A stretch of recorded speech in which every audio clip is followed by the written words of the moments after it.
जी जी हाँ दोस्तों, आपका फेवरेट सीरियल पति ब्रह्मचारी एक बार फिर से ला रहा है ऐसा मोड़ जो हर किसी के रोंगटे खड़े कर देगा। कहानी अब पहुंची है वहाँ जहाँ प्यार, दर्द, साजिश और बलिदान की असली परीक्षा होनी बाकी है। तो चलिए दोस्तों, बढ़ते हैं आज की इस दिल को छू लेने वाली कहानी की ओर। आज है तीज, एक पवित्र और शुभ दिन। हर कोई त्योहार की तैयारी में जुटा है, लेकिन इस बार की तीज सिर्फ त्योहार नहीं, एक बहुत बड़ा ऐलान भी लेकर आई है। दाई माँ ने सबके सामने बड़ी घोषणा कर दी है, इस तीज पर सूरज और ईर्षा का विवाह संपन्न होगा। जैसे ही यह शब्द हवा में गूंजते हैं, ईर्षा के पैरों तले जमीन खिसक जाती है और भैया की आंखों में आग जल उठती है। भैया बड़बड़ाते हैं, दीदी आखिर आप मेरे साथ ऐसा क्यों कर रही हैं? बार बार मुझे मोहरा क्यों बना रही हैं? क्या चाहती हैं आप मुझसे? उधर सूरज और ईर्षा मंदिर पहुँचे हैं। दोनों भगवान शिव की आराधना करते हुए डांस कर रहे हैं। भक्ति और प्रेम से लबरेज ये दृश्य अचानक एक भयानक मोड़ ले लेता है। सूरज को एक झटका लगता है, उसे एक अजीब सी बेचैनी होने लगती है। कुछ तो गड़बड़ है,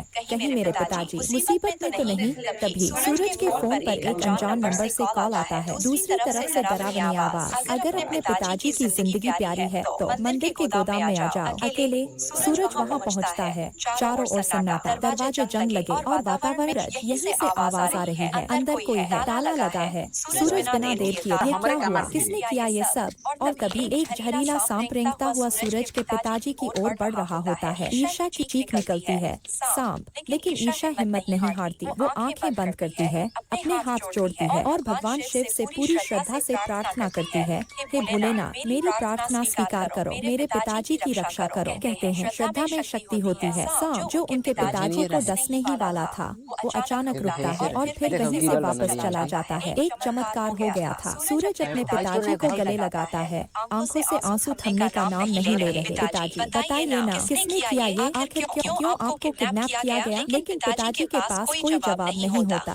बेटा मुझे अब तक नहीं समझ आया, कौन थे वो लोग, क्या चाहते थे? कुछ ही घंटों बाद सूरज को खबर मिलती है कि ये सब वो गुस्से से गुलाब सिंह के पास पहुंचता है। गुलाब सिंह, अब मैं सब जान चुका हूँ, ईर्षा को किडनैप करवाने की कोशिश तुमने की थी, लेकिन जब वो नहीं मिली तो मेरे पिताजी को उठा लिया। सूरज का चेहरा गुस्से से तमतमा रहा है। आज मैं सबके सामने घोषणा करता हूँ, ईर्षा मेरी पत्नी है और रहेगी। मैं उससे प्यार करता हूँ और उसे कोई मुझसे अलग नहीं कर सकता। अब देखना ये है दोस्तों कि क्या गुलाब सिंह इतनी आसानी से हार मान लेगा या फिर वह अब एक और चाल चलेगा। और दाई माँ, क्या वो अब भी सूरज और ईर्षा के रिश्ते मोड़ जो आपके रोंगटे खड़े कर देगा।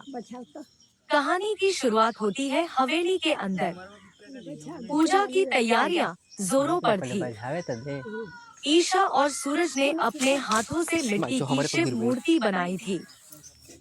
सारा माहौल आध्यात्मिक ऊर्जा से भर चुका था। लेकिन ये सब बिया और ताई माँ को एक आंख नहीं भा रहा था। बिया ने पूरी कोशिश की कि ईशा पूजा में शामिल न हो। ताई माँ ने तो सारी हदें पार कर दी। दीपक की लौ से मूर्ति की नाक पिघला दी और उस दौरान ईशा के हाथ जल गए। दर्द बहुत था, मगर न ईशा फिसल कर गिरी, कांटे चुभे। लेकिन जब उसके हाथों से फूल और चंदन शिवलिंग पर गिरे तो मानो शिव ने खुद उस भक्ति को स्वीकार कर लिया। लेकिन वहीं जब मंदिर में आस्था की शक्ति जाग रही थी, गांव में अंधकार अपने पैर फैला रहा था। गुलाब सिंह, वो नाम जिसने गांव में डर का राज कायम किया था, वो सोशल मीडिया पर वायरल हुए एक वीडियो को देखकर आग बबूला हो गया। वीडियो में सूरज के पिताजी मूर्ति बना रहे थे, वही कला जो गुलाब सिंह की अवैध फैक्ट्री के खिलाफ जाती थी।